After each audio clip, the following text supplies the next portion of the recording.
உங்களை இந்த ஆழ்ந்த அலசலுக்கு வரவேற்கிறோம். அதாவது இன்னைக்கு நாம பார்க்க போற டாபிக் ரொம்பவே சூடானது.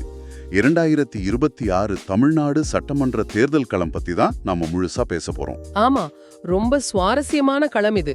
முக்கியமா நம்ம கிட்ட இருக்கிற கருத்து கணிப்புகளும் தரவுகளும் ரொம்பவே முரண்பாடா இருக்கு. கரெக்ட். ஒரு பக்கம் பாத்தீங்கன்னா 62% மக்கள் ஆட்சி மாற்றத்தை விரும்புறாங்கன்னு ஒரு தரவு சொல்லுது. ஆனா அதே நேரம் ஆளுங்கட்சி 180 இடங்களுக்கு மேல அமோக வெற்றி பெறும்னு இன்னொரு தரவு சொல்லுது. அதாவது ஒரே மக்கள் ஆனா வெவ்வேறு முடிவுகள். இது எப்படி சாத்தியம் அப்படிங்கறத தான் நாம இன்னைக்கு அலச போறோம். கண்டிப்பா. ஆனா அதுக்கு முன்னாடி ஒரு விஷயம் சொல்லிக்கிறேன். இதுல எந்த கட்சிக்கும் நாங்க ஆதரவு கிடையாது. இந்த இடதுசாரி வலதுசாரி சார்புலாம் இல்லாம தரவுகள் என்ன சொல்லுதுன்னு மட்டும்தான் நாம உங்களுக்கு கொடுக்க போறோம். உண்மைதான். இப்போ களத்துல பாத்தீங்கன்னா இது ஒரு கிளாசிக் இருமுனை போட்டி மாதிரி தான் தெரியுது. திமுக தங்களோட 8000 ரூபாய் உரிமை தொகை, அப்புறம் காலை உணவு திட்டம் இதெல்லாம் தங்களை காப்பாத்தும்னு உறுதியா நம்புறாங்க. ஆனா ஸ்பிக் மீடியா தரவுகள் படி விலைவாசி உயர்வு, வேலையின்மை இதனால மக்கள் மத்தியில ஒரு பெரிய ஆட்சி எதிர்ப்பு மனநிலை, அதாவது ஆன்டி இன்கம்பன்சி இருக்குன்னு சொல்றாங்களே. ஆமா இருக்கு. அந்த ஆட்சி எதிர்ப்பு வாக்குகளை அறுவடை செய்யத்தான் பிரதான எதிர்க்கட்சியான அதிமுக ஒரு பெரிய மெகா கூட்டணியை அமைச்சிருக்காங்க. பாஜக, பாமக, அமமுகன்னு ஒரு பலமான கூட்டணியோட களமிறங்குறாங்க. ஓஹோ, அப்போ அதிமுக ஈஸியா ஜெயிச்சிடலாம்னு சொல்ல முடியுமா? அங்கதான் ஒரு பெரிய ட்விஸ்ட் இருக்கு. இது வழக்கமான நேரடி இருமுனை போட்டி கிடையாது. இப்போ நடிகர் விஜயின் தமிழக வெற்றி கழகம் உள்ளே வந்திருக்கிறது ஒரு மிகப்பெரிய தாக்கத்தை ஏற்படுத்துது. ஆமா, ஜூனியர் விகடன் கணிப்புல கூட 44% பேர் விஜய முதலமைச்சரா பார்க்க விரும்புறாங்கன்னு படிச்சேன். இது நிஜமாவே பெரிய நம்பர். கரெக்ட். சி ஓட்டர் கணிப்புலயும் அவருக்கு 18% ஆதரவு இருக்குன்னு சொல்றாங்க. இந்த வாக்குகள் எல்லாம் வானத்துல இருந்து குதிச்சதில்ல. திமுக அதிமுக கூட்டணிகளுக்கு போக வேண்டிய வாக்குகள் தான் இது. ஒரு நிமிஷம், 18%னா அது ஆரம்பத்துக்கே ரொம்ப பிரம்மாண்டமான தொடக்கம் ஆச்சு.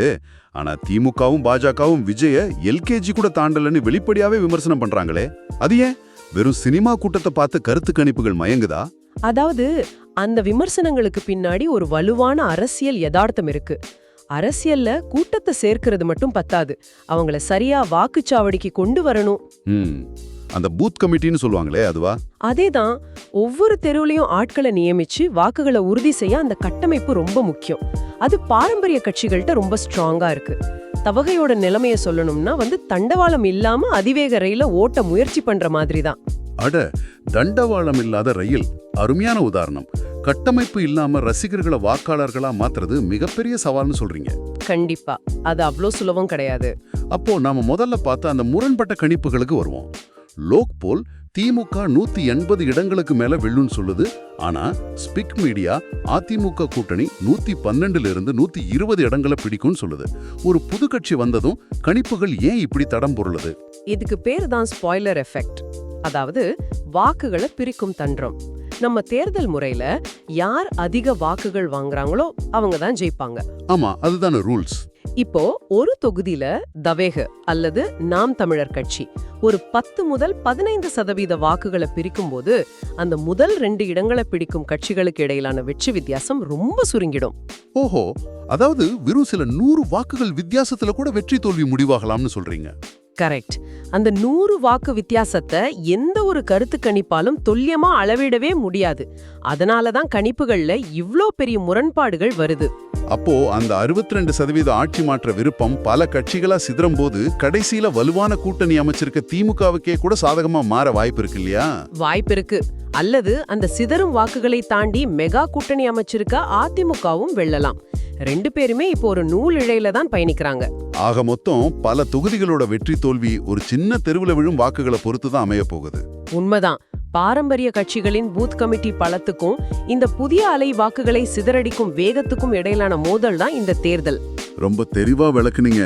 இதை விட சுலபமா இந்த அரசியல் களத்தை புரிஞ்சுக்க முடியாது. இப்போ கேட்டுக்கிட்டு இருக்கிற உங்களுக்கான இறுதி சிந்தனை இதுதான். நடிகர் விஜயோட கட்சி பெரிய அளவுல தொகுதிகளை வெல்லாவிட்டாலும் அவங்க பிரிக்கிற அந்த வாக்குகள் இரு பெரும் திராவிட கட்சிகளின் வெற்றி தோல்விகளை தலைகீழா மாற்றுச்சுன்னா அடுத்த 10 ஆண்டுகளுக்கு தமிழ்நாட்டின் அரசியல் எப்படி உருமாறும்? நீங்களே சிந்தித்து பாருங்கள். மீண்டும் அடுத்த ஆழ்ந்த அலசலில் சந்திப்போம்.